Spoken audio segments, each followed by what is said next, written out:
News of the people, by the people, for the people. शिक्षण विभाग action मोडवर. चारित्र्य पडताळणीसाठी शाळांची धावाधाव. बदलापूर इथं घडलेल्या घटनेनंतर विद्यार्थ्यांचा प्रश्न ऐरणीवर आलाय.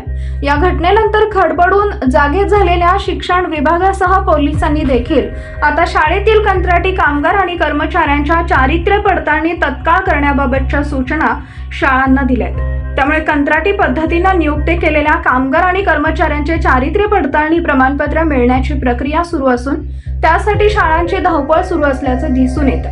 शहरातील पूर्व माध्यमिक, प्राथमिक, माध्यमिक, उच्च माध्यमिक शाळेतील विशेषतः कंत्राटी पद्धतीनं काम करत असलेल्या शिक्षकेतर कर्मचाऱ्यांसह शाळांचे व्हॅन चालक, रिक्षावाले काका, मदतनीस, स्वच्छता कामगारांची पडताळणी करून घेण्यासाठी शाळा सध्या प्रयत्नशील आहे. दरम्यान मागील आठवड्यात शहर पोलीस आयुक्तांनी शाळा संस्थाचालक, मुख्याध्यापकांची बैठक घेतली. या बैठकीत मार्गदर्शक सूचना देण्यात आल्या. त्याप्रमाणे नियमित कर्मचाऱ्यांबरोबर कंत्राटी पद्धतीने नियुक्त होणारे सुरक्षा रक्षक, सफाई कामगार, मदतनीस, स्कूल बस चालक अशा संबंधित व्यक्तींची चारित्र्य पडताळणी करण्याबाबत सूचना शाळांना दिल्या आहेत.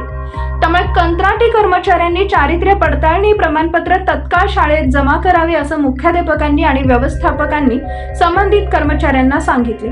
त्यामुळे त्या ठिकाणी असणाऱ्या स्थानिक पोलीस यंत्रणेकडून कंत्राटी कर्मचाऱ्यांची, कामगारांची चारित्र्य पडताळणी करून घेण्याच्या हालचाली सुरू झाल्या. शिक्षण विभागाच्या सूचनेनुसार शाळेतील विशेषतः कंत्राटी कामगार आणि कर्मचाऱ्यांचे चारित्र्य पडताळणी करण्याचं काम सुरू आहे. त्या ठिकाणच्या पोलिसांकडून संबंधित कर्मचाऱ्यांची पडताळणी केली जात आहे. परंतु केवळ चारित्र्य पडताळणी करून प्रश्न सुटणार आहे का? अनेक घटनांमध्ये संबंधित आरोपी पुराव्या अभावी आणि दबदबामुळे सुटतात. त्यामुळे शासन आणि पोलीस यंत्रणेनं त्याबाबत सक्षम पावलं उचलायला हवीत. पीपल न्यूज पाहण्यासाठी चॅनलला सबस्क्राईब करा व बेल आयकॉनला प्रेस करा.